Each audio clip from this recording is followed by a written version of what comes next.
नमस्कार, स्वागत आपका। मैं हूं आपके साथ अनंत त्यागी और आप देखना शुरू कर चुके हैं डिबेट का नंबर 1 शो ताज को। उलेमाओं की चिट्ठी महाराष्ट्र की राजनीति में पिछले 48 घंटे से माहौल को गर्म कर चुकी। उलेमाओं की 17 मांगे, उसके बाद एनसीपी की तरफ से उसकी स्वीकार्यता और फिर बीजेपी का दावा यह कि कांग्रेस भी उनकी 17 मांगों को मान चुकी।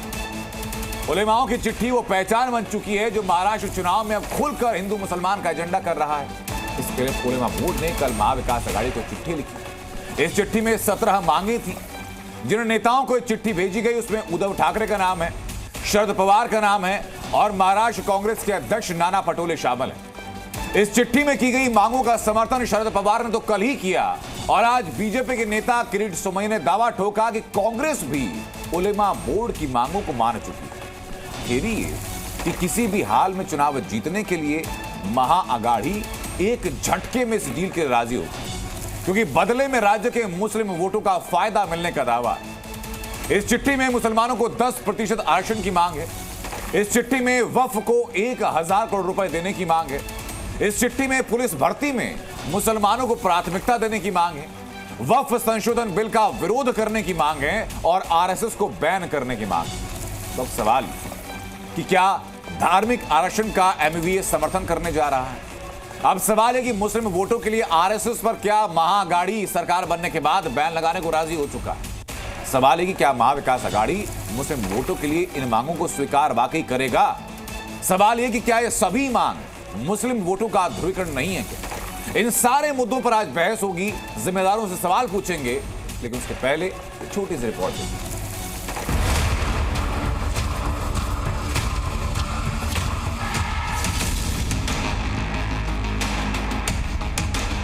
कांग्रेस के साथ साथ हमें राष्ट्रवादी कांग्रेस पार्टी शरद पवार की जानिब से भी एक तहरीरी मकतूब इसी तरह का हमें मिला है। आज उन्होंने भी हमें मकतूब रवाना किया है कि आपके मुतालबात पर हम मुस्तकबिल में अमली इक़दामात को यकीनी बनाने की कोशिश करेंगे।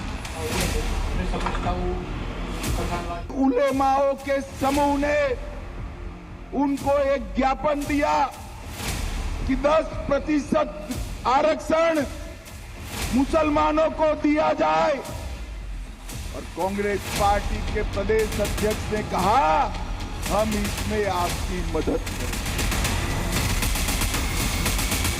ये जो रिजर्वेशन में 50% वाली दीवार बना रखी है, इस दीवार को हम तोड़ के परे कर देंगे, हटा देंगे। आपको कांग्रेस की खतरनाक साजिश से सावधान रहना है। आपको याद रखना है, एक है तो सेफ है। क्यों आपको इतनी नफरत क्यों है एक समुदाय से? आखिर क्या वजह है? तो आपको अपना आप बोलो अपने पॉलिटिकल एम्बिशन को पूरा नहीं कर पा रहे हैं तो उनको लगता है कि एक समाज को निशाना बनाओ। खास मेहमान हमारे साथ जुड़ चुके हैं, उनका परिचय कराता हूं आपसे। चित्रा बातम जुड़ चुकी है हमारे साथ, प्रवक्ता हैं कांग्रेस से। हमारे साथ विजय शंकर तिवारी जुड़ चुके हैं, प्रवक्ता हैं विश्व हिंदू परिषद से। राम कृपाल जी हमारे साथ जुड़ चुके हैं, वरिष्ठ पत्रकार हैं। मुफ्ती नदीमुद्दीन हमारे साथ जुड़ चुके हैं, अध्यक्ष हैं ऑल इंडिया उलेमा काउंसिल से। हाजी अंग्रेज हमारे साथ हैं, प्रवक्ता हैं एआईएमआईएम से। गुलाब चंद्र दुबे हमारे साथ जुड़ चुके हैं, नेता हैं शिवसेना शिंदे गुट से। कुछ ही देर में सीमा मलिक हमारे साथ होंगी एनसीपी से और जफर इस्लाम हमारे साथ होंगे बीजेपी से। बहुत बहुत स्वागत आप सभी लोगों का। शुरुआत में करना चाहूंगा चित्रा बातम आपसे कि तो पहली बार देखा जा रहा है कि ऐसी कोई डील होने को राजी है कि आपसे कोई आरक्षण मांग रहा है, आपसे 1000 करोड़ रुपए मांग रहा है और आप राजी होते जा रहे हैं कि कुछ भी करो, वोट दिला दो। आनंद जी, आपको मेरी आवाज आ रही है? जी मैम, आ रही है। आनंद जी नमस्ते। सबसे पहले आपको और आपके दर्शकों को, देखिए कैसा है कि इन्होंने जो भी डिमांड्स रखी हैं, शरद पवार जी की तरफ से उनका एक पॉजिटिव रिस्पांस और एक ऑफिशियल स्टैंड उनको गया है। कांग्रेस पार्टी की तरफ से अभी तक कोई भी एक ऑफिशियल लेटर उनके रिस्पांस में नहीं गया है, तो इसीलिए मुझे बहुत कुछ इस पे बोलना उचित नहीं होगा। लेकिन मैं आपको यहाँ पे याद दिला दूं कि अगर ये मुस्लिम आरक्षण का विरोध कर रहे हैं तो मोदी जी ने अपने सीएम कार्यकाल में रहते हुए गुजरात में 70 मुस्लिम जातियों को आरक्षण दिया था ओबीसी के तहत। देवेंद्र फडणवीस जी ने महाराष्ट्र की विधानसभा में बहुत अपना पीठ थपथपाते हुए कहा था कि 52 मुस्लिम की जातियों को उन्होंने आरक्षण दिया हुआ था महाराष्ट्र के अंदर। तो मैं उनसे ये पूछना चाहती हूँ कि इनका ये दोहरा मापदंड क्यों है कि ये बाहर एक चीज बोलते हैं, एक प्रोपेगेंडा चलाते हैं और भीतर घात में तो ये कुछ भी करते हैं। तो मुझे ऐसा लगता है कि बीजेपी इस मामले में पूरी तरीके से एक्सपोज हो चुकी है। वक्फ बोर्ड को भी अगर आप देखें तो महायुति की सरकार के चलते उन्होंने काफी अच्छा फंड एलोकेशन किया हुआ था उसके डेवलपमेंट के लिए। तो मैं ये पूछना चाहती हूँ कि अगर ये किसी चीज को पूरी तरीके से डिनाई करते हैं तो उसे सपोर्ट क्यों करते हैं और उसका एक बनाते हैं। जी चित्रा जी, अब मैं आपकी दोनों बातें क्लियर कर देता हूं। आपने जो गुजरात के आरक्षण की बात की और आपने जो देवेंद्र फडणवीस का नाम दिया, आपने दोनों चीजों का उत्तर खुद ही दिया कि वहां पर धर्म के आधार पर नहीं, जाति के आधार पर आरक्षण दिया, पहली बात।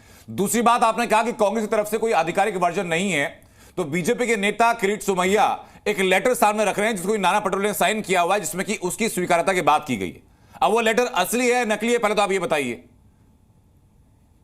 नहीं, हमारे नजरों में ऐसा कोई लेटर नहीं आया है। तो ठीक है, मैं आपकी बात को बड़ा करता हूं। मुझे बताइए कि शरद पवार ने आधिकारिक तौर पर इसका समर्थन कर दिया, गठबंधन में आप हैं, उस समर्थन के खिलाफ हैं कि विरोध में? देखिए, ये बात तो डेफिनेटली शरद पवार जी गट के स्पोक्सपर्सन अगर इसका जवाब दे तो मैम, आप लोग उसके समर्थन में कि विरोध में? गठबंधन में तो साथ हैं, आप चुनाव में साथ हैं। सही बात है कि हम चुनाव में साथ में, गठबंधन में साथ में हैं, सभी को पता है। लेकिन जैसा कि मैंने आपको कहा कि वो काफी एक सेंसिटिव मुद्दा है, इस पे बिना कांग्रेस की पार्टी लाइन चित्रा जी क्या है? मांग की गई उलेमा बोर्ड की तरफ से कि महाराष्ट्र में शिक्षा और अन्य विभागों में मुस्लिम समुदाय को धर्म के आधार पर 10% आरक्षण दिया जाए। समर्थन में कि विरोध में इस मांग के? जैसा मैंने आपको कहा कि अभी तक इस पे कोई चर्चा नहीं हुई है, तो इस पे कुछ भी कहना मेरे लिए उचित नहीं होगा। लेकिन महाराष्ट्र राज्य वक्फ बोर्ड के विकास के लिए महाराष्ट्र सरकार से 1000 करोड़ रुपए मांगे गए, शरद पवार समर्थन कर चुके हैं। सरकार में आते हैं तो समर्थन करेंगे या विरोध करेंगे? मैं आपको वही बता चुकी हूँ, वक्फ बोर्ड का डेवलपमेंट के लिए तो ऑलरेडी महायुति सरकार ने बहुत सारा फंड एलोकेट कर लिया है। सवाल तो उनको बनता है। अजीत पवार जी ने खुद, उनके जो गट के नेता है नवाब मलिक जी, उन्होंने खुद मुस्लिम आरक्षण की बात चित्रा जी, आप महायुति नहीं है ना, आप तो महागाड़ी हैं, तो महागाड़ी से सवाल मैं कर रहा हूँ।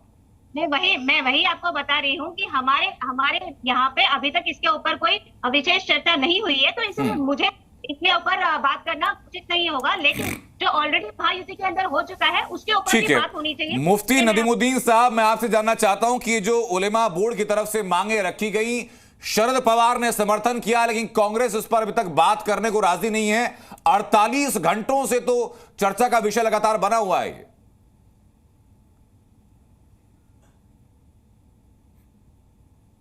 मनपसंद पार्टी का प्रचार करना, उसका सपोर्ट करना, उससे डिमांड रखना डेमोक्रेसी का सबसे बड़ा राइट्स है।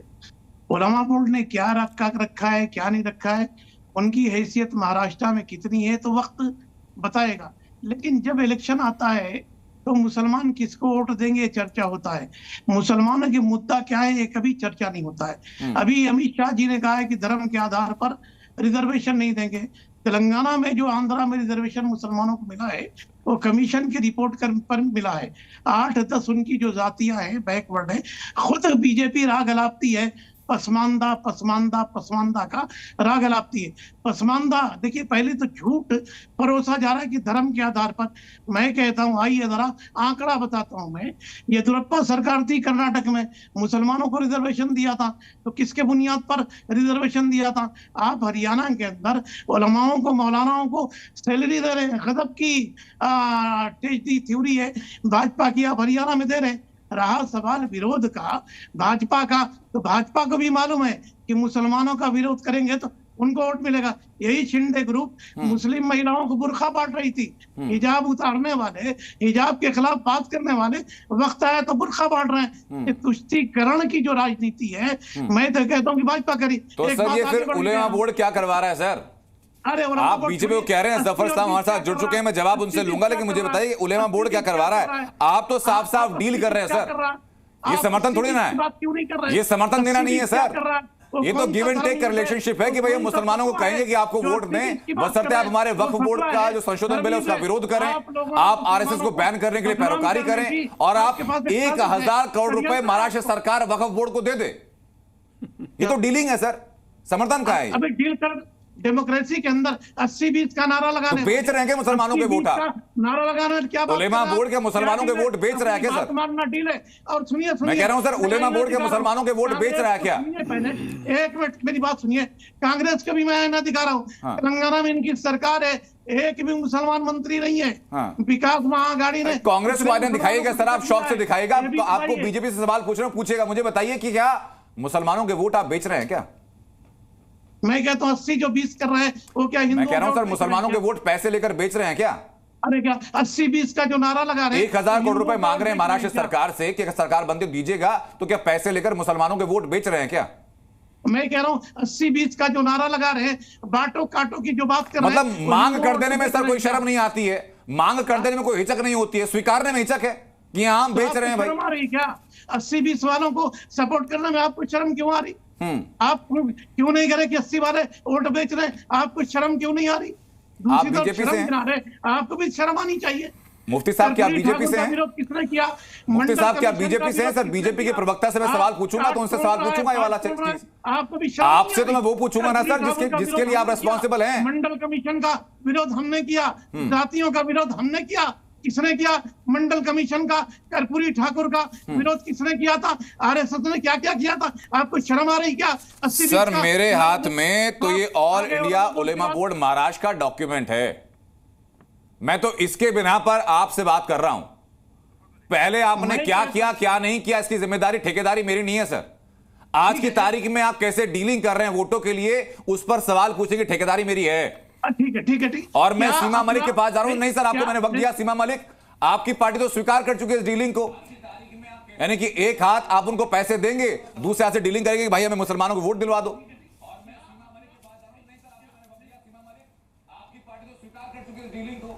देखिए मुझे नहीं पता आज, आप उनको पैसे देंगे, देखिए मुझे एक बार बोलने का मौका दीजिएगा प्लीज। मुझे नहीं पता कि आपको किसका समर्थन मिला है या किसका समर्थन नहीं मिला है। मुझे आज बोला गया था कि एक महाराष्ट्र चुनाव पर ये चर्चा है, और देखिए मैं आपको बहुत क्लियरली बताऊंगी कि मुझे नहीं पता कि आपके पास अगर होगा वो लेटर जिस पे समर्थन किया गया है या नहीं किया गया है। और देखिए हमारे पास ऐसी कोई न्यूज़ नहीं है। मुझे ये भी पता है, मैं ये भी कहूँगी जी आपकी आवाज इको कर रही है मैम, साफ आपकी आवाज मुझ तक नहीं पहुंच पा रही है।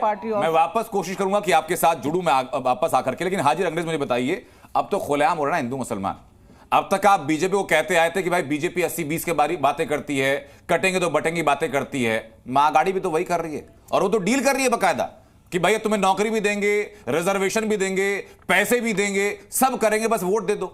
देखिए 1947 के आजाद जब हमारा 2024 में आई है सर, मैं बता रहा हूँ 2024 में आई है। मैं वही तो बता रहा हूँ। 47 के बाद से जितनी भी जो है ये राजनीतिक पार्टियां हैं जो अपने आप को सेकुलर कहती हैं, उन्होंने लगातार हमें ठगने का काम किया है। नाम लेकर बात कीजिए। कांग्रेस है, बीजेपी है, आम आदमी पार्टी है, और जितनी शिवसेना है और एनसीपी है, जितनी भी ये पॉलिटिकल पार्टियां हैं अनंत जी, इन्होंने हमेशा चुनाव के समय पर इस तरीके की बातें करते हैं। मगर जब ये चुनाव जीत जाते हैं उसके बाद आपने देखा होगा जितनी विपक्षी पार्टियां हैं उनके जितने भी सांसद अगर कहीं हैं तो कहीं पर अगर जब मुसलमानों पर कहीं लिंचिंग होती है तो कहीं उनकी आवाज नहीं जो है निकलती। जब बुलडोजर की कार्रवाई होती है तब वो खामोश रहते हैं। जब हमारे खिलाफ जो बिल बना रही है सरकार, उनके खिलाफ जब वो होती है तो वो ये बाहर हो जाते हैं। तो ये सारी बी टीम हमारे मतलब हमारे मुसलमानों के खिलाफ पूरा एक प्रोपेगेंडा पूरा मुसलमानों के खिलाफ फैलाया जा रहा है। मान लेते हैं कि पार्टी के नाम के अकॉर्डिंग आप आनंद भाई सुन तो लीजिए, जिस तरीके से आप ये देखिए कि किस तरीके से पूरा माहौल बनाया जाता है। हम तो कह रहे हैं हमारे बैरिस्टर असदुद्दीन ओवैसी साहब 16 सीटों पे हमारी पार्टी जो है वहां पे चुनाव लड़ रही है महाराष्ट्र में।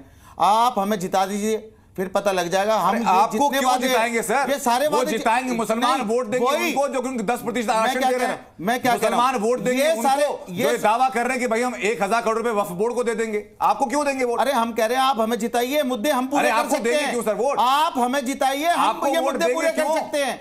उलेमा बोर्ड जो है ऑल इंडिया उलेमा बोर्ड का महाराष्ट्र विंग है, वो तो सेटिंग कर रहा है, डीलिंग कर रहा है। आनंद भाई सुनिए, कांग्रेस भी बीजेपी की बी टीम है, एनसीपी भी, शिवसेना भी, तो इन पे क्या भरोसा करोगे? भरोसा करते करते तो 47 से लेके आज हम 2024 में बैठे हैं। तो इसलिए हम कह रहे हैं आप अपनी क़यादत की पार्टी मुत्तहिद हो जाइए और अपना वोट हमें दीजिए। हम आपके सारे जितने भी एजेंडे हैं, जितने भी काम है, सब पूरे करेंगे। तो हम अगर ये बात कह रहे हैं तो इसमें किसी को कोई दिक्कत नहीं होनी चाहिए। और रही बात आरक्षण की, सुन तो लीजिए सर, यानी सिर्फ मुसलमानों के। अच्छा सुनिए, बिहार में क्यों मिल रहा है सर? अरे 4% आरक्षण। आप कह रहे हैं कि भाई हमारे खिलाफ ऐसा हो रहा है, आपके मुद्दे पूरे कर, यानी सिर्फ मुसलमानों के।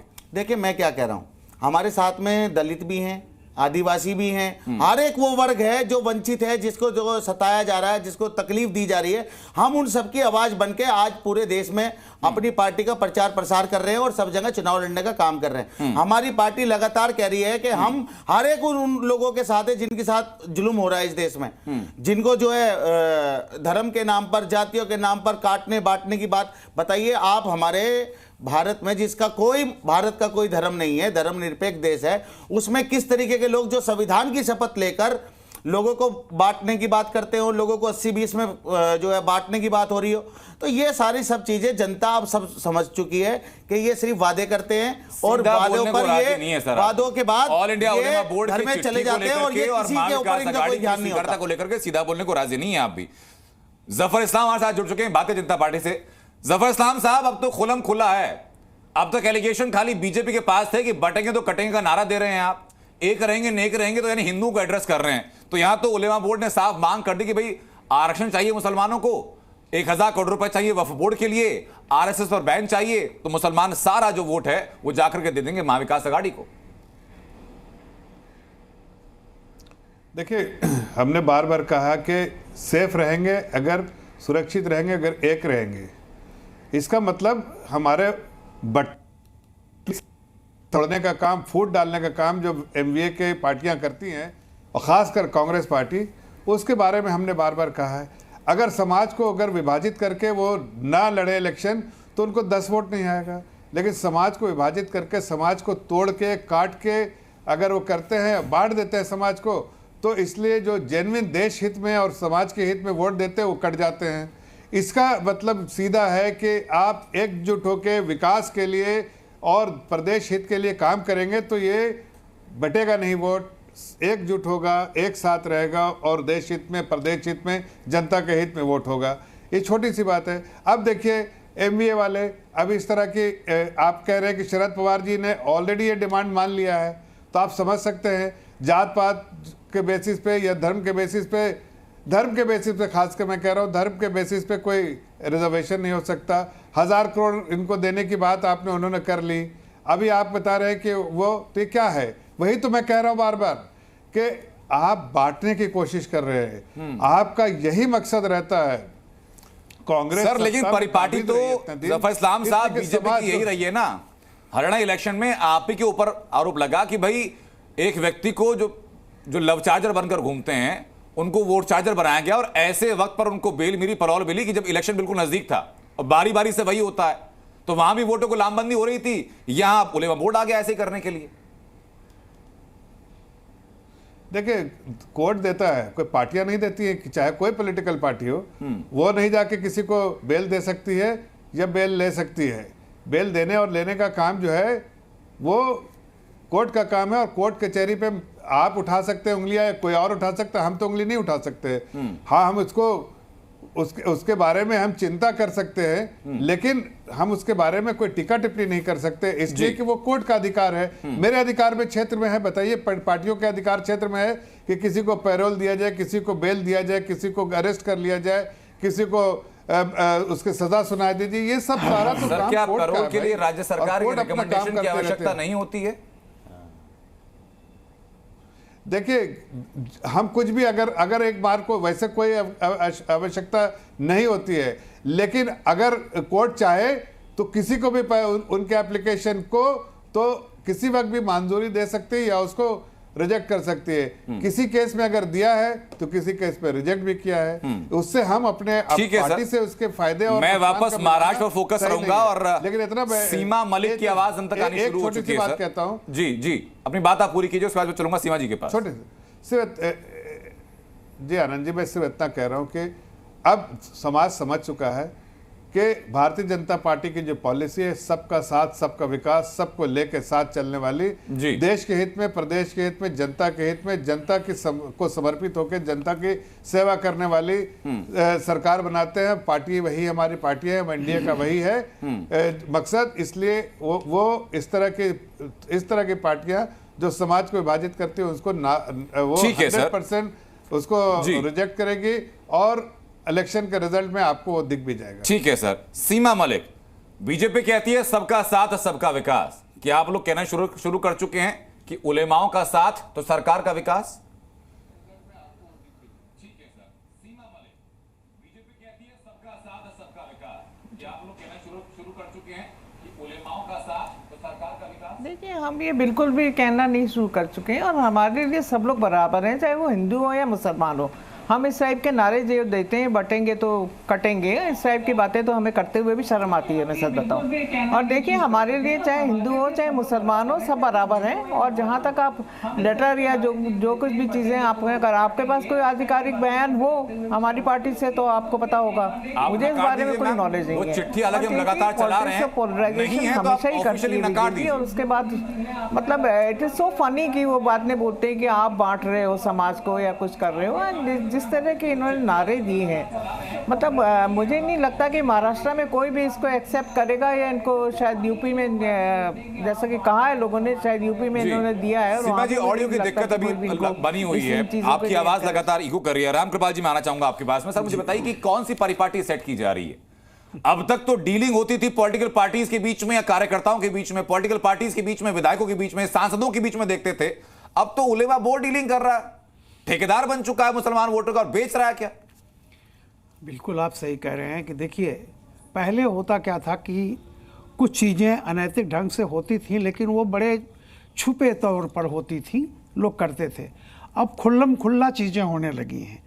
जिस तरह की मांग उठी है और जिस तरह से आपका कहा जा रहा है कि लोग करेंगे, लोग शायद पार्टियां कह रही हैं हाँ ठीक है, सबको पता है कि कोई भी असंवैधानिक डिमांड आप अगर करेंगे तो उसको कोई भी पार्टी नहीं कर सकती है जब तक कि संविधान में बदलाव न किया जाए। नहीं तो इसमें सर काफी मांगे हैं जिसमें संविधान में बदलाव की जरूरत नहीं है। नहीं, ये लोग मांग कर रहे हैं कि 2012 के बाद से मुसलमानों के ऊपर महाराष्ट्र में जितने मुकदमे दर्ज हुए 2024 तक पिछले 12 सालों में, बिल्कुल सारे मुकदमे आप वापस ले लेंगे। मैं पहले एक क्रम से जा रहा था कि जैसे आरक्षण वाली बात है, हकीकत यह है कि जहां भी आरक्षण दिया जा रहा है, एक चोर दरवाजा आप कहिए या सचमुच समझिए कि पिछड़ी जातियों को, उनको पिछड़े ओबीसी वर्ग में उन जातियों को गिना जा रहा है। वो धर्म के आधार पर नहीं है। वो तेलंगाना में भी आंध्रा में है, बंगाल में ममता जी ने किया है, बहुत सारी जातियों, इसके अगेंस्ट में कहीं संविधान नहीं है। अगर कोई मुसलमान ओबीसी कैटेगरी में आता है, वो गरीब है, पिछड़ा हुआ है, तो कहीं से भी संविधान मना नहीं करता कि गरीब मुसलमान को ओबीसी में नहीं लाया जाएगा, ऐसा कोई नियम नहीं है। तो जो लोग भी इस तरह का कर रहे हैं वो धर्म के आधार पर नहीं कर रहे हैं जी। वो पिछड़ेपन पे, सामाजिक जिसे कहता है सोशियो इकोनॉमिकली बैकवर्ड, और बाकायदा ओबीसी कमीशन उसको अप्रूव करके तब उन लोगों को दिया जा रहा है। लेकिन ये खुल्लम खुल्ला जैसा आप कह रहे हैं कि धार्मिक आधार पर संरक्षण दिया जाए, ये तो असंभव बात है। लेकिन हाँ, वो सही कह रहे हैं कि वक्फ बोर्ड को इतने हजार रुपए दिए, जहां इतनी सारी चीजें, 1000 करोड़ रुपए सर। तो बिल्कुल जैसे अमेरिका में तो कोई पाबंदी नहीं है इस तरह की। तभी ट्रंप ने कहा था कि इलन मस्क ने कहा था कि जो ट्रंप को वोट देगा हम उसको पैसा देंगे। अब वो हिंदुस्तान में है कि जो हमको पैसा देगा हम उसको वोट देंगे। नहीं सर, बेटा है जो वोट दिलवाएगा उसको पैसे देंगे। हाँ, जो वोट दिलवाएगा उसको पैसे देंगे। मतलब वही बात हो गई है। तो अब ये खुले आम, देखिए खुले तौर पर है। आज की तारीख में अगर किसी नेता से कह दीजिए कि साहब किसी मुख्यमंत्री का ट्रांसफर करवाना है, तो एक बार वो बोलेगा हो जाएगा, बाद में सोचेगा कि हमने क्या कह दिया। तो ये जो 10-12 दिन बचे हैं ना, इसमें अगर कोई कहता मुझे चांस चाहिए, बोलेंगे मिल जाएगा। तो ये जो होड़ लगी हुई है, लेकिन सर ये देखिए ना कि राज्य के अंदर जो मुस्लिम लोग हैं, जो उलेमाओं को अपना मानते हैं कि भाई उलेमा ने जो कह दिया पत्थर की लकीर है, बिल्कुल सही आप उनके साथ कितना बड़ा धोखा करवा रहे हैं। विजय शंकर तिवारी हमारे साथ जुड़ चुके हैं विश्व हिंदू परिषद से। विजय शंकर तिवारी जी, संविधान में जिन जिन पॉइंट में संविधान में बदलाव की जरूरत नहीं है वो सामने दोहराता हूं मैं, बताएगा फिर विश्व हिंदू परिषद क्या कहती है। इसमें साफ मांग की गई है इसी उलेमा बोर्ड की तरफ से कि भाई महाराष्ट्र में शिक्षा हो या पुलिस डिपार्टमेंट हो, मुस्लिम समुदाय को आप 10% आरक्षण दे दीजिए। इसमें मांग की गई कि महाराष्ट्र सरकार राज्य वक्फ बोर्ड को 1000 करोड़ रुपए दे दे। इसमें कहा गया कि 2012 के बाद राज्य के अंदर मुसलमानों पर जितने मुकदमे हुए पिछले 12 साल में, वो सारे मुकदमे आप वापस ले लीजिए। इसमें कहा गया मौलानाओं को हर महीने 15,000 रुपए की आप तनख्वाह बांध दीजिए। इसमें कहा गया कि हर एक जो सांसद है महागाड़ी का, वो चिट्ठी लिखे और वक्फ बिल का विरोध करे। तो अब ये डीलिंग नहीं तो और क्या है सर? आप तो कुछ चीजें चोरी छिपे सुनते थे, ये तो खुलेआम हो रहा है। अनंत जी, जिनसे अपेक्षा होती है उन्हीं से लोग अपेक्षा करते हैं, जिनसे अपेक्षा है उन्हीं से बात कर रहे हैं। और उनका चरित्र इस प्रकार का है, इसलिए उनसे मांग की जा रही है। अगर उनका चरित्र ऐसा नहीं होता तो उनसे मांग नहीं करते। दूसरे दल हैं जो हिंदूवादी संगठन हैं, उनसे तो उन्होंने मांग नहीं की, तो मांग उनसे कर रहे हैं। लगता है कि इनसे पूरी हो जाएगी। और इसकी जो पृष्ठभूमि है वो आज की नहीं है। इसकी पृष्ठभूमि आप 1947 में चले जाइए। भाई सारा देश मिलकर लड़ा, सारा देश ने आंदोलन किया, क्रांति की, बलिदान किया, और इसलिए किया कि इस देश को हम स्वतंत्र कराएंगे और फिर इस देश को समुन्नत करेंगे। लेकिन इसके बाद देश को मिला क्या? देश को विभाजन मिला, और हद के साथ मिला, जिद के साथ मिला, और लाखों लाख लोगों को काटा मारा गया। तो ये पृष्ठभूमि वहां से जाती है। जब जब इनकी ताकत बढ़ेगी, जब जब इनकी जनसंख्या बढ़ेगी, जब तक ये जहां बढ़ेंगे वहां इसी प्रकार की ये मांग रखेंगे, और मांग उससे रखेंगे जिससे पूरा करने की अपेक्षा होती है। और जो बार बार इनकी बात करते हैं, हम कहते हैं लॉ जिहाद हो रहा है, वो कहते हैं नहीं हो रहा है। हम कहते हैं बांग्लादेश में हिंदू पीटे जा रहे हैं, वो कहते हैं नहीं पीटे जा रहे हैं, वहां तो हिंदू बड़ा सुखी है। तो जब इस प्रकार के सिग्नल ये पार्टियां देंगी तो मांग तो उसी करेंगे ना।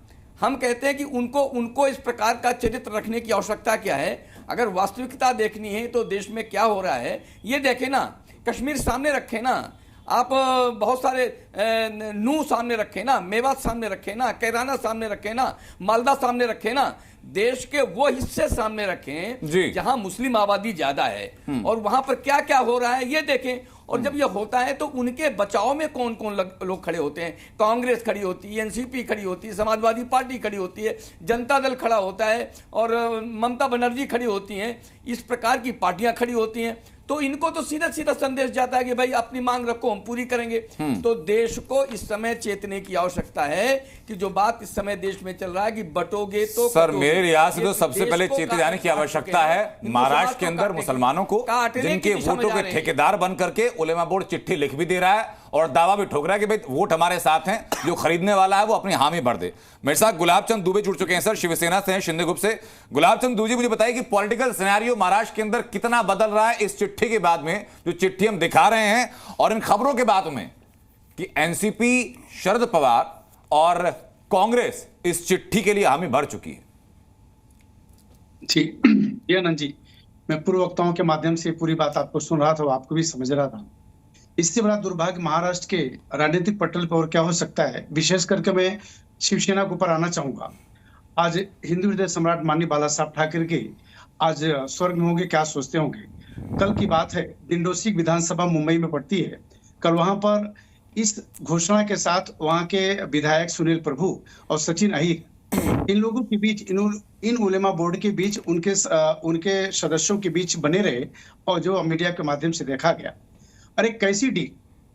कभी किसी समय में कहा जाता था कि ये कांग्रेस के प्रति उनकी सोच थी माननीय बाला साहब ठाकरे की, और आज इतना बड़ा दुर्भाग्य छोड़ हो गया। मात्र सत्ता आसीन हो के लिए, सत्ता पाने के लिए आज उलेमा बोर्ड जैसे 1,000 करोड़ रुपए देने की बात, जहां पे बिल संशोधन बिल विधेयक पास होने की स्थिति बनी हुई है वो बोर्ड को लेकर के। अब आज ये आरक्षण की बात करते हैं, या 7 शर्त ऐसे जो एक गुलाब चंद दुबे जी, परम सुख भी तो फिर सत्ता में ही होता है ना, चाहे भली पार्टी से विधायकों को तोड़कर अलग सत्ता बना ली जाए।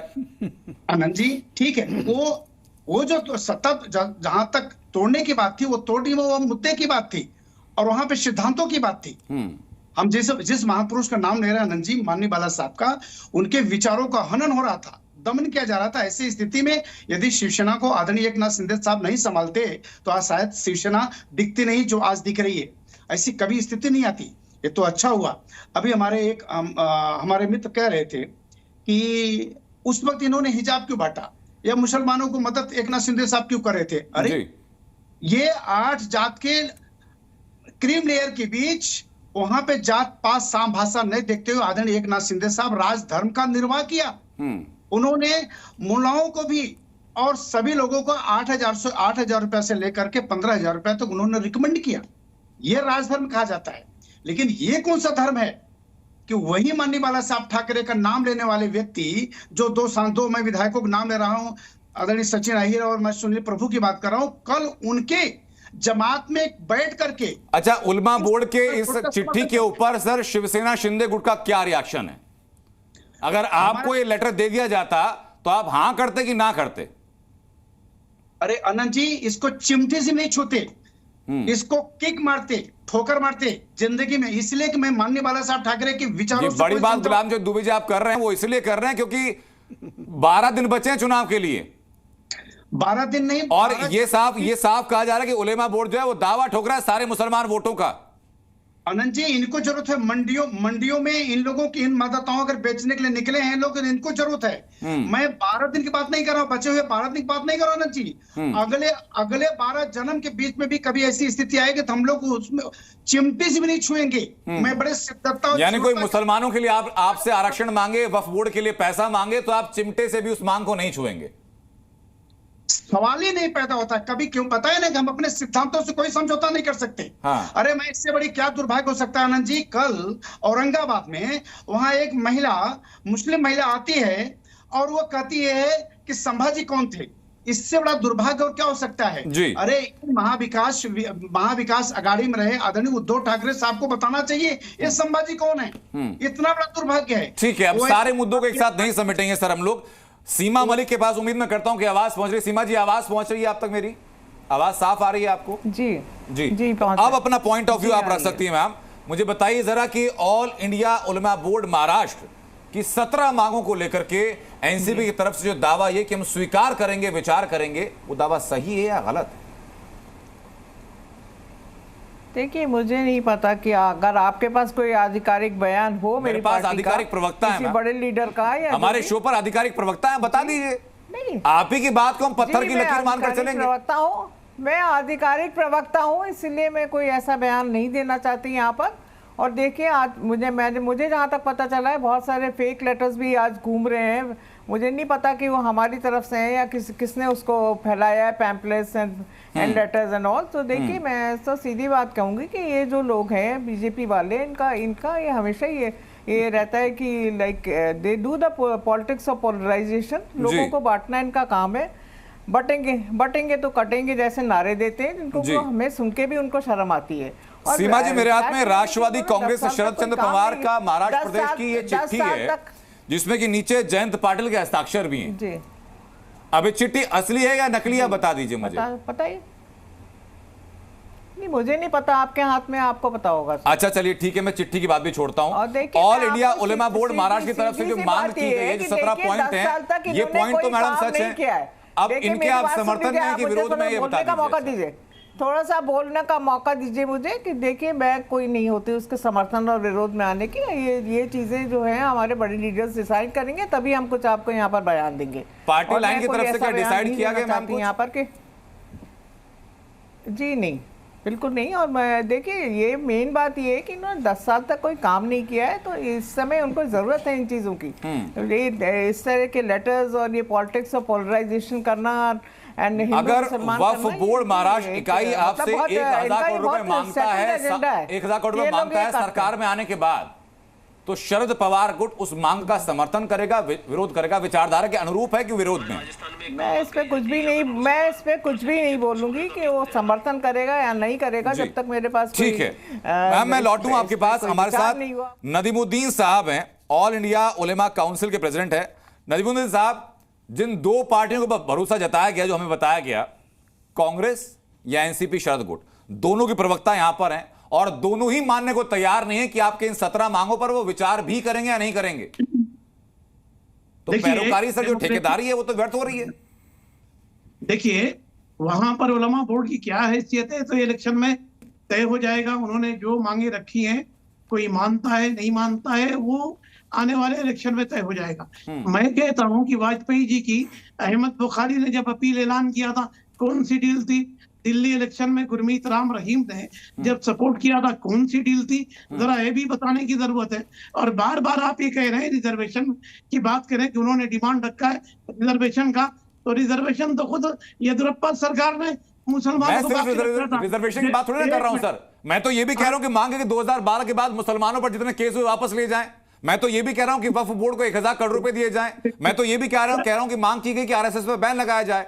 देखिए आरएसएस पे बैन और ये 3 तो वो पॉइंट है जिसके लिए किसी भी राज्य सरकार को जाकर संविधान बदलने की आवश्यकता नहीं है, ये उन्हीं के अधिकार क्षेत्र में आता है। अरे सुनिए, आरएसएस पर तो बैन पहले भी लगा था, मगर बैन लगाने का काम स्टेट गवर्नमेंट तो नहीं करती, वो सेंट्रल करती। ये मांग का मुझे समर्थन नहीं, ये मांग का एक के बारे में बात नहीं करता हूँ। Law and order state subject है, law and order state subject है, और यूटी नहीं है महाराष्ट्र जो केंद्र सरकार निर्धारित करेगी।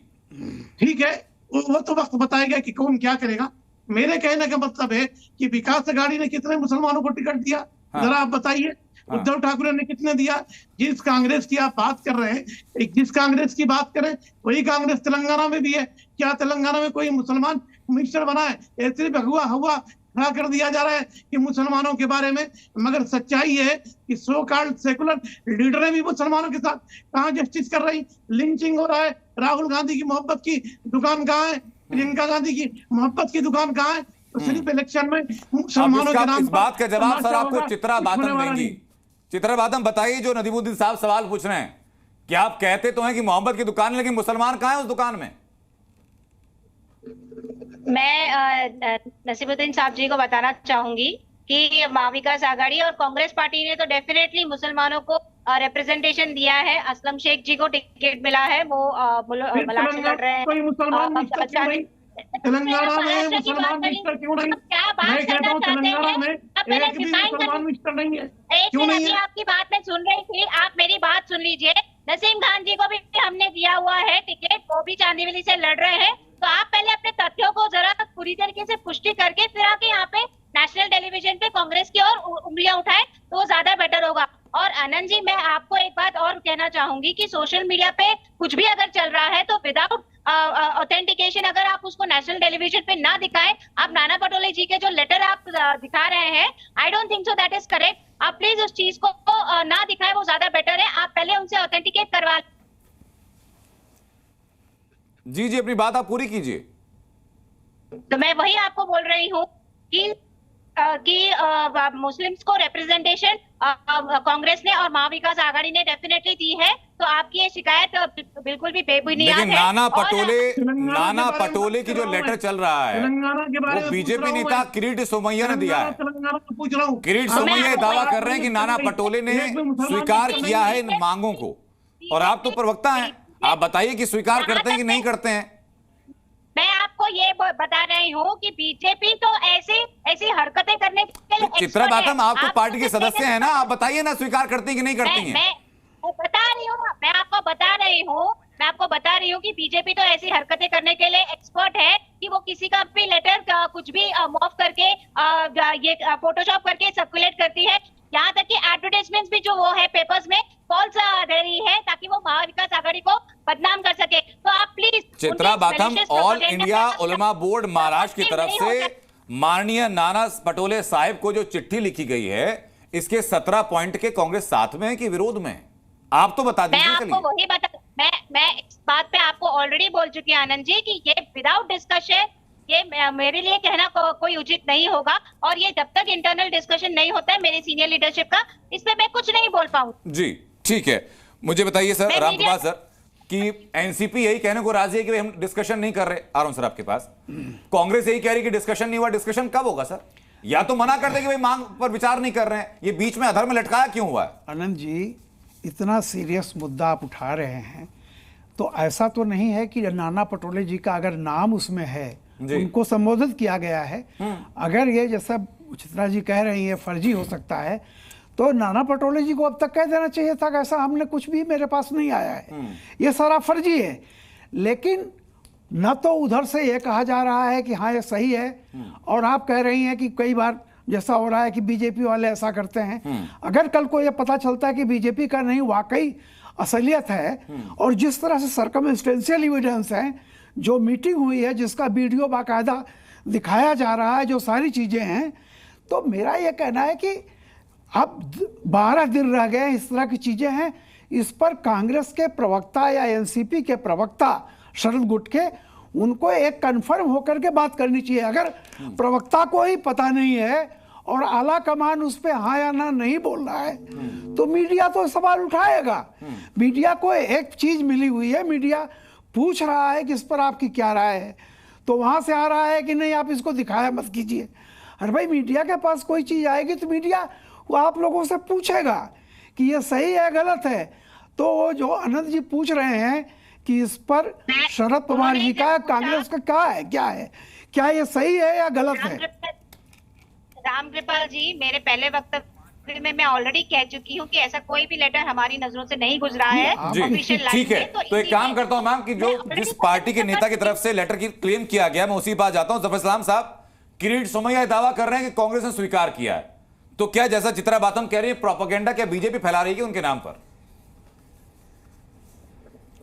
भाई चित्रा बातम देखिए अभी सही कह रहे थे, कोई मैं टीवी पे देख नहीं पा रहा लेकिन कौन बोल रहे थे, लेकिन किसी ने ज़रूर सही कहा कि वो एक प्रवक्ता होने के नाते, पार्टी के प्रवक्ता होने के नाते, ऐसा लगता है राम गोपाल जी थे जी, राम गोपाल जी थे प्रवक्ता होने के नाते वो, हाँ मैं एक्चुअली मेरे सामने टीवी नहीं इसलिए नहीं देख पा रहा हूँ, तो राम गोपाल जी सही फरमा रहे थे कि आप या तो खटक के कहिए कि भाई गलत है, या तो कहिए, या नहीं कह रहे कि मेरी नज़रों से नहीं गुजरा रहे। भाई आपके नज़रों से गुजरने की ज़रूरत क्या है? जनता की नज़रों से गुजर रहा है और जनता देख रही क्या नज़रों, किनकी नज़रों से गुजर रहा है, तो वो सामने रखे।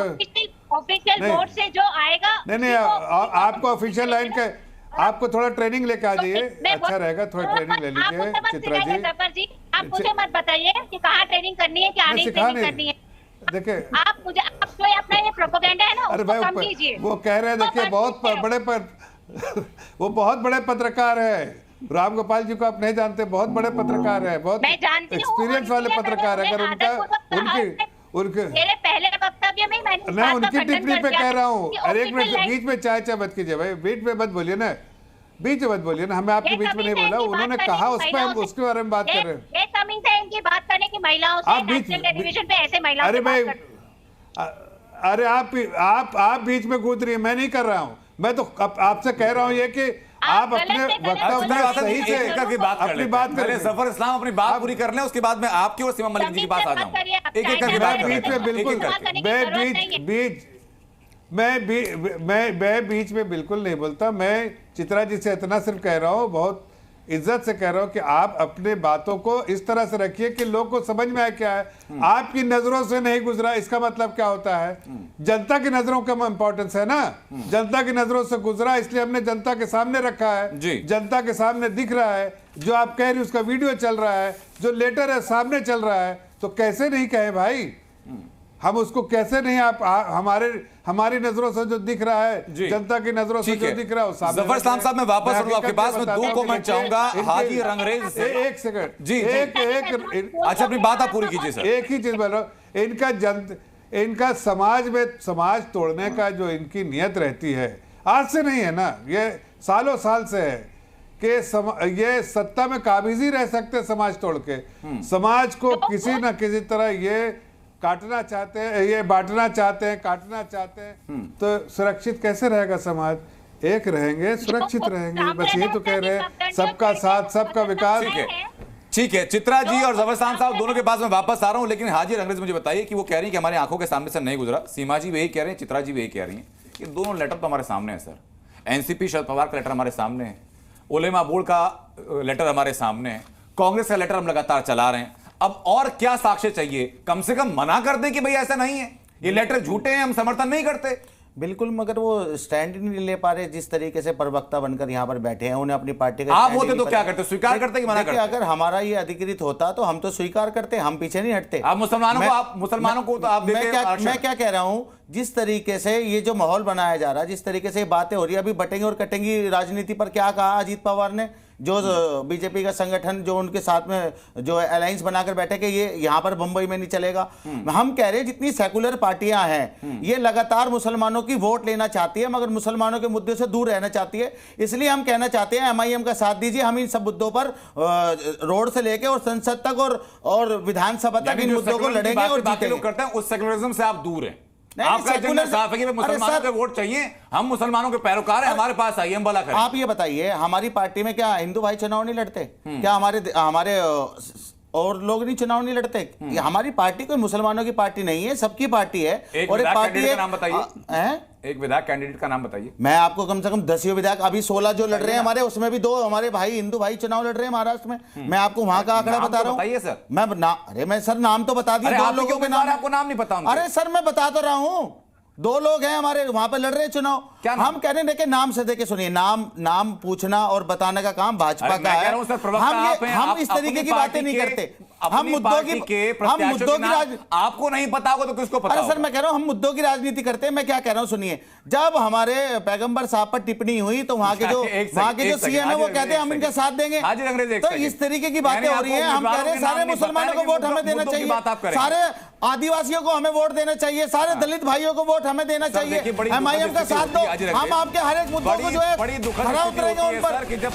ये सेकुलर पार्टियां आपकी वोट लेती रहेंगी, तो उन सवालों के अलावा वो सारी बातें करने के लिए राजी हो जाते हैं। आपका भी यही हाल था? सीमा जी हो या चित्रा जी हो, पार्टी लाइन क्या है क्या नहीं है किसी ने कुछ नहीं बताया, लेकिन आरोप प्रत्यारोप जरूर करना है। बहरहाल बहुत बहुत धन्यवाद आप सभी लोग का चर्चा में शामिल होने के लिए, चर्चा को सार्थक बताने के लिए। एक छोटे से ब्रेक का वक्त है, आप जुड़े रहिए जी न्यूज़ के साथ।